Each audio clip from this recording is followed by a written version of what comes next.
Good morning YouTube and welcome back to another video. The time is now 5 to 6 and I have just come to Morrison's to do my food shop because I cannot be asked for the pandemonium of what it's going to be like later on. And already there's quite a fucking fair few people here and it's like not even 6 o'clock yet. And it's already, there's a fair few people here, which is madness, man, isn't it? But it's what it is. So let's go see if I can get some food. And I'll see you guys in a bit. Guys, this is actually mental, like it's already so busy and it's 6 AM, but I've managed to get the goods, but it's fucking pandemonium, like honestly. Wow, so that was legit madness. The country's just going crazy. Like, I've never felt bad for being in a supermarket before. Like before this even happened, I would say I was literally in a supermarket pretty much every day, getting bits. And I just came today to get some bits and I feel terrible. Like I've done this before. I used to come, before work, 6 AM, get some bits. And the car park is full. It's now 6:15 in the morning and the car park is verging on full. It's madness. And honestly, if any of my friends or anyone watching this works in like supermarkets, thank you. I appreciate your hard work and I imagine it's fucking stressful right now. But yeah, it's madness. I just literally need a few bits and I feel horrendous and tense getting them. So on to work now. We've got one client because everyone's cancelling because of Corona. Rest day cardio and then we will eat. So I'll see you in a bit, guys. Okay, so we are back from rest day cardio, work, and that car crash of a supermarket shop, which I only literally needed a few bits, and it was carnage. It was horrendous. I'm actually getting anxiety about going food shopping now, which is horrendous, isn't it, that we've reached this point? And it's probably only going to get worse. But moving on from all that, because that is all we hear about on the news and on social media anyway, prep update. So this week's check-in pictures, as always, up there for you. This week, we've not really made any changes as such because my weight has actually dropped. So it was pretty much stable, staying at the same sort of weight it has been doing. Then on the day I actually checked in, it just dropped. So what we're doing is sticking with the calories and cardio to see what it does over the course of the week. But what I'm actually doing is only weighing in twice opposed to every day, because weighing in daily has been messing in with my head a bit and made me feel like I'm not progressing and upsetting me a bit when it shouldn't. So that's the change we're making on that respect, in that I'm only weighing myself twice rather than every day. And also we're going to have a bit of change to training, because this last week of training, I've enjoyed it. Like, I still love my training and it's the highlight of my day. So if I can't train when Corona comes, I'm going to be really upset, but we'll get through. But I felt like I've been dragging myself through sessions. I've felt very lethargic and I've been able to retain strength. That's not been an issue, but just in between sets, getting up that motivation to go and do the next exercise just hasn't been there. It's a really weird feeling. When I was explaining it to Vicky, I was like, I can't really explain how I feel because I love my training, but right now I feel like it's a chore and I don't know why it feels like this. And we've talked it through and we think potentially my central nervous system is just battered, basically. It's battered because my strength's there, so that's not gone. It's just that motivation and just feeling really fatigued and tired in sessions. So the plan is that we are going to change up training soon. So we're going to go into a volume block. So instead of going for heavy sets back to back, we're just going to go for higher volume, so more reps, less weight. So we don't really need a deload, but we're changing up the stimulus of it to let my central nervous system recover. Because I've also not been recovering very well as well. So like my DOMS will carry over into the next session.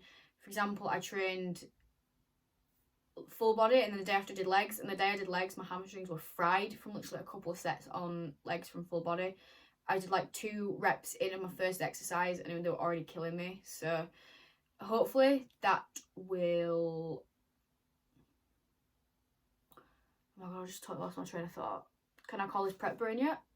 Yeah, let's call it prep brain because it's like 7 or 8 weeks in now, so I think we can justify calling it prep brain. But I've still totally forgot what I was going to say. Oh my god, what's wrong with me? But yeah, basically that's the changes for this week. So that's my little prep update for you guys. And yeah, keeping on going. Okay, so something else I wanted to share with you is a little supplement review, because I did head on down to Insight Supps. Oh my god, Insight Supps, mentioned them again. What a surprise. It's like they just somehow managed to find the way into every single vlog I do. But yes, I went down to Insight the other day, picked up 2 things, which I will show you, and I have tried them both now, so I can give you an honest review of them in terms of, well, everything. So let's start with, which one should I start with? Okay, let's start with this one. So I've got the Recover EAA from Innovafarm. Now, I've used a lot of Innovafarm's pre's, so I've used MV Pre, the Innova Pump, and both I've been really happy with. So I was asking which ones to go for. I'd looked into a few, and this was one of the ones I was considering, and they did suggest this for me, and I know the brand, and I've always got on really well with it. So I thought, yeah, I will go with this one again. One of the reasons that I went for this one, I think a lot of them do have it in fairness, but it has got an electrolyte profile within it.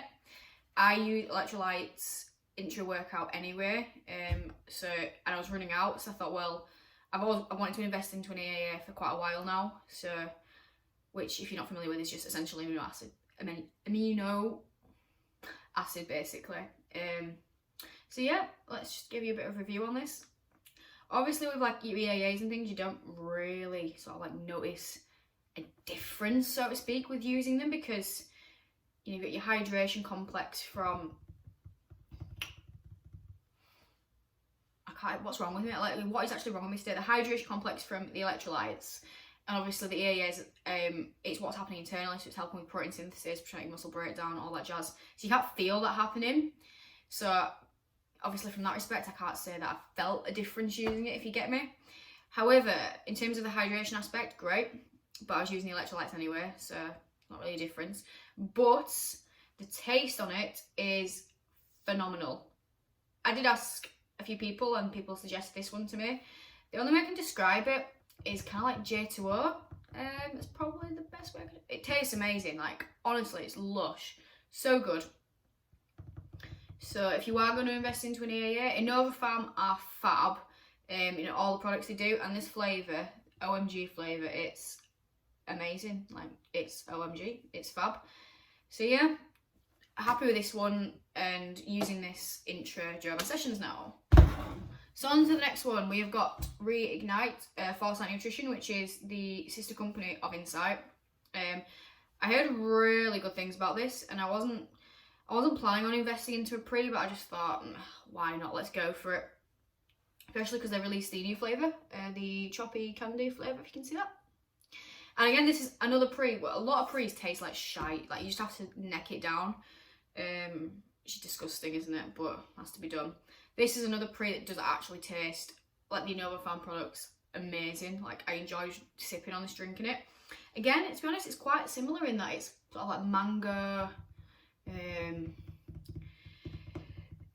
flavour, fruity. They're very similar flavours, to be honest. But with this one, I have really got on well with it. My concentration's been there in my sessions, focus, energy levels. Like, obviously, I've had that bit of that dip in my own training, which is what I've explained earlier in my talking about prep update things.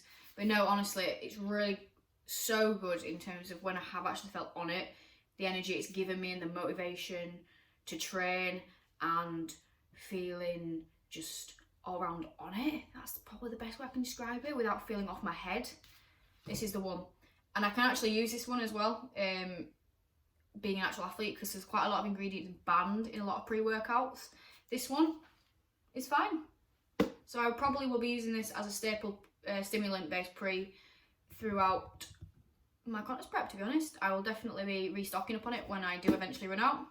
So if you do want either of these, Lucy C10 at the discount will save you pennies off, which we all want to save pennies because we want to save money and not be poor, but definitely worth investing in. Any questions on subs, guys, let me know.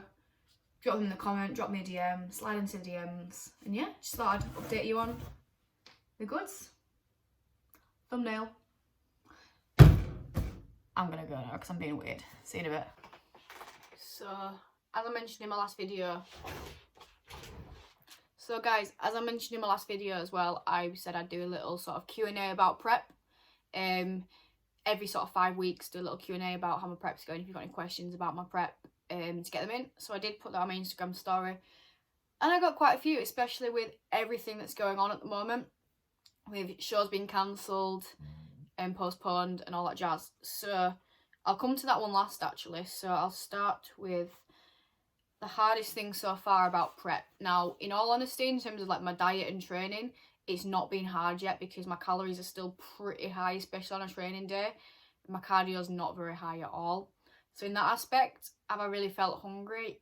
I've only really felt hungry on my first rest day when my calories got dropped quite a bit. But really, have I felt hungry? No. Have I felt tired from prep? No, just from, I felt tired, but that's just from life. Like, it's nothing to do with prep. So really the hardest thing for me is probably posing right now, in that it's hard. If you've done it, you'll know that it looks, people make it look quite easy, and it's really not. There's so much to think about, and I don't walk around in heels anyway. Like, I don't go out in heels, so trying to, you know, master these poses, which are hard anyway, but in heels is something I'm finding pretty challenging. But I'm trying to keep up with my weekly posing practice, and so I should be okay with that. But that's probably the hardest part right now, in all honesty. What shows are you... Oh, I'll come back to that one as well. Are you going to be sad if you don't win? Yes and no. Like, originally I was doing it just for me and my own personal journey. But as time's come on, I feel pretty competitive. Like, I'm in it to do well. I'm in it to, you know, have a good fighting chance of getting a trophy on that stage. So will I be upset if I don't win but I place? Of course I'm going to be happy, unless I feel like I was totally robbed. Then of course you'll be disappointed. And I think you will always be disappointed, but regardless to what happens, I know it'll be the best that I can bring. So that's all I can ask for. If I get on that stage knowing I've done everything possible, I've put everything into my prep, and people there are better than me, I'll be disappointed, but at the same time I'll be like, that's okay. But yes, ultimately I do want to place, and obviously if possible win, but if I don't, it is what it is. People will always be better than you, and I will use it as a learning curve to know how I can improve for next time. So then the next two questions kind of do relate to everything that's going on right now. So what shows you do? So I was doing the UK DFBA Northern, which is now cancelled. The UK DFBA are only doing one sort of qualifier event, and then basically everyone's just automatically entered into the finals. Now I need to have a bit of a think as to if I want to then compete with the DFBA now, because I don't really like the idea of just being automatically put into the finals without qualifying for it, if that makes sense. And it's not like it's local show the finals, I think it's like Midland sort of area, so I'm not too sure what I'm going to do about the UK DFBA anymore, in all honesty. That one's still all up in the air for me. And then the other show is the Strom Classic at the what's the event called? Fitspo event. And now, as far as I'm aware, that's still going ahead, so that's definitely a show I still want to do. And I do really sort of want to try and do 2 shows if possible, but obviously we don't know what's going to happen in terms of what shows are going to stay running, what shows are going to be postponed and then later run in the year, and we don't know. So for now, in all honesty, I'm going to say I don't know what shows I'm doing. I just know that I want to, if possible, get up on stage September, October time, somewhere localish to me. That's sort of all I really know right now. And I think people have asked as well, so what, are you still going to carry on prepping, like, even though you probably or maybe aren't going to get the chance to compete this year? And the answer is yes, because we don't know what's going to happen. Like, we don't know if in a month's time it'll all be over and we're pretty much back to normal and things are up and running, and then I'll have undone 8 weeks hard work to then go straight back into it. Do you know what I mean? So I don't want to undo what I've done already. And to be honest, I enjoy bodybuilding. I love bodybuilding. I'm not competing because I'm not, you know, I don't train to compete. I compete because I train. I want to compete because I love bodybuilding. I love the process and what it entails. So as much as it's going to be a challenge, am I going to enjoy prep? Yes, I'm going to love it. I'm going to love the process. So whether I get to go on stage or not, I still want to prep and give it a go. There's so many things I can still do to showcase, you know, my work at the end, so I can get a photo shoot booked in or something else like that. It doesn't just have to be the stage, do you know what I mean? So yeah, I'm still going ahead. We are literally carrying on as normal, as if none of this is happening, in terms of, you know, me and Vicky going ahead like with the check-ins as if nothing's changed in the outside world, like still just going ahead with the prep with the time frame that we've got in mind. It's just when obviously things then do come to light as to what will happen, will then be when we decide maybe to make changes to potentially how long I diet for, if I do a short as I do. But for now, we don't know, and I'm not prepared to quit over a what if situation, because that's all it is right now. And obviously, as I was saying, I still love you know, bodybuilding, and I still want to just carry on with this regardless to whether I compete or not. So yeah, coronavirus or not, stage or no stage, I'm still prepping, I'm still carrying on with my goals, and yeah, I hope that clarifies all that. I will be doing another Q&A in about 5 episodes time, so I'll let you know when I'm doing that, and you can get your questions in for that, guys. I am going to leave this vlog here. Hope you're all safe and well with everything that's going on in the world. Thinking of anyone who's affected. In fact, I'm thinking of everyone, because we're all affected right now. Whether that be with our job, loved ones, having to self-isolate, having to work extra, having our jobs at risk. We're all affected. So I'm sending my love out to everyone at this difficult time. And it might sound a bit like cheesy and cliche, but I am there for everyone, because I know everyone's got struggles right now. So if you do just want to talk to someone, I'm here, message me. And also, just a word just to everyone, can everyone just be a nice person right now, because the world's shit. The world is shit. So the least you can do is just be a nice person. And I'm going to end on that. See you later, guys.